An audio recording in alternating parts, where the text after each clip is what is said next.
According to Rudolf Steiner, this is a transition in life, wherein there is a dramatic change in the child's consciousness as the child stands at an actual threshold, or the Rubicon, at approximately the age of 9. This stage lies between the coming of permanent teeth and puberty. Although Steiner says this happens more in the soul and spirit nature of the child, there are still physical changes that can occur during this stage, especially for girls. Before this transition, the child is in somewhat a dream state, wherein everything is simple and beautiful and kind, and is part of him as he is part of everything, so the way the child learns is by imitation of the people around him. However, when the Rubicon comes, the child is awakened and becomes more conscious of his surroundings. Even the way he learns changes from imitation to a more cognitive or technical approach. This is the point when the child begins to separate himself from the world, as he realizes that the world is different from him, and that he is actually an I. Although there is also this recognition at around 2 or 3, this stage gives a deeper understanding of this realization, and so the coming of consciousness and sinking of the ego or the I is perhaps the most significant part of this transition. So how does the child behave during the Rubicon? Let's create a story, or a scene rather. Say there's a class of about 10 children in grade 3, and we have 5 main characters. We have Stella, Bob, Belle, Christine, and Ernest. These 5 children, as all the kids in their class, love going out to play under the sun. When asked what their favorite subject is, they would all say recess, as this was the time they could go out and play together. But something started to change for Stella and Bob at the beginning of the 3rd grade. When everyone else would play outside during recess, both of them would either just stay inside the classroom to read or draw, or sometimes just to sit on their chairs and write. After a few weeks, Belle also started to feel different. It wasn't that she would rather stay in the classroom, but rather, despite the hot weather, and we all know how hot it is in the Philippines, she would still be seen wearing a jacket, as though it protected her like a protection blanket. But it wasn't just Stella, Bob, and Belle who changed.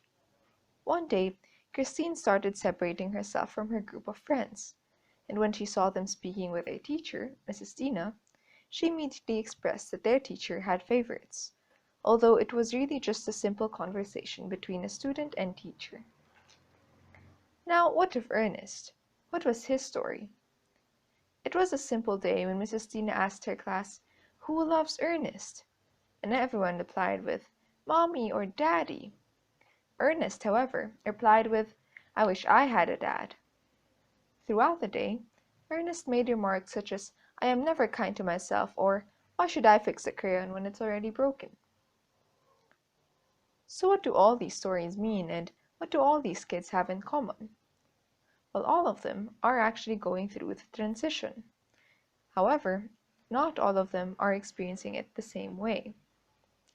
Some, like Stella, Bob, and Christine, experience the feeling of separating themselves or feeling as though they don't belong to a group.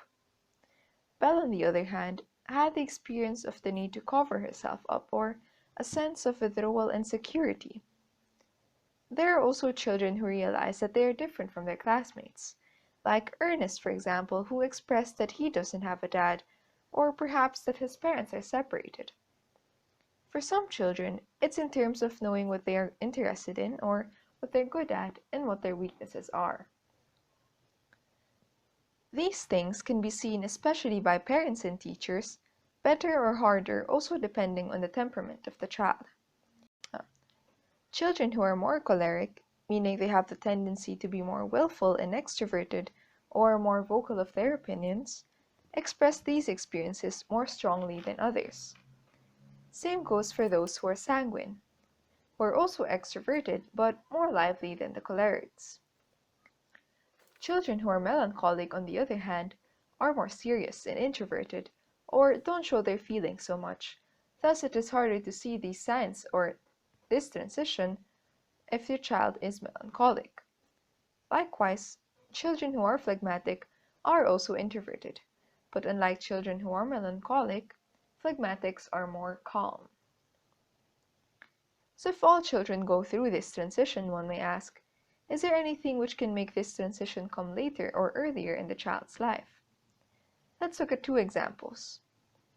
Jackie is the youngest in the family. Let's say she has a sister about 11 years older than her, and things work well between the two. However, Jackie is still treated by her whole family like a baby. And what this results to is Jackie, despite all of her classmates already having passed the transition, Jackie herself still hasn't gone through it, or is just beginning to, well, because of the way she is treated in the family. Let's look at another example. We know that Ernest is or has already gone through the Rubicon, but what we don't know is that Ernest is actually the youngest in the class, and he is in fact not even supposed to be in class 3. More importantly, what we don't know is that Ernest has been exposed to a lot of technology when he was growing up. Hence, on another day, as he carried a C2 bottle, he made another remark saying, "This is beer, it's just in a C2 bottle."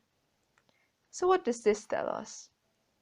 With the exposure to technology and the media at such a young age, the child is forced to be aware of things that a child his age is not supposed to be aware of yet.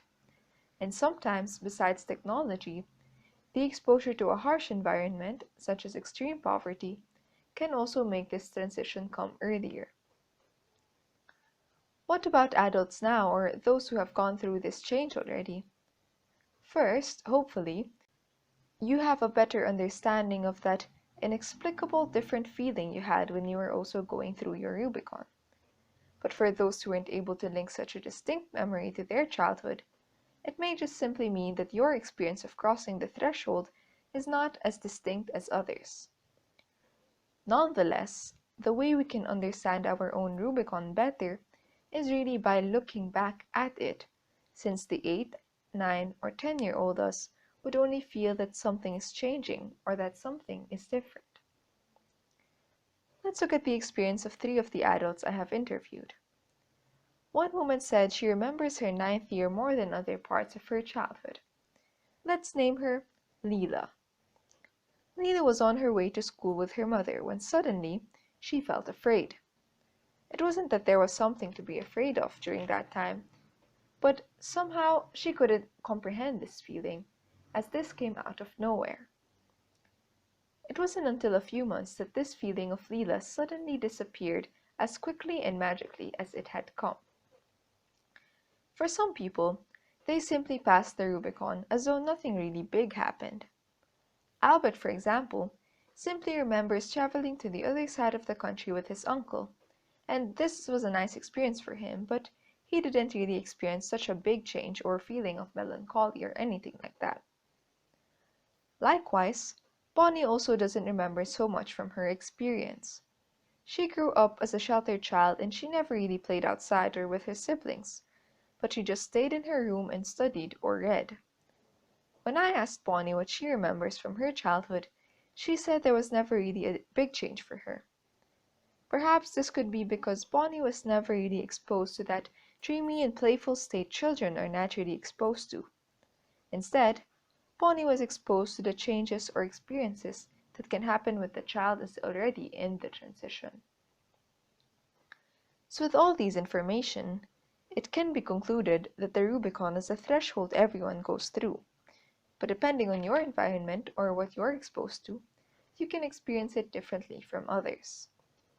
But whatever or however it is that you have experienced this transition, it still goes back to the bottom line that where you are now, adulthood or second childhood even, is because you yourself had crossed your Rubicon. And you had, have been, and will still be moving forward.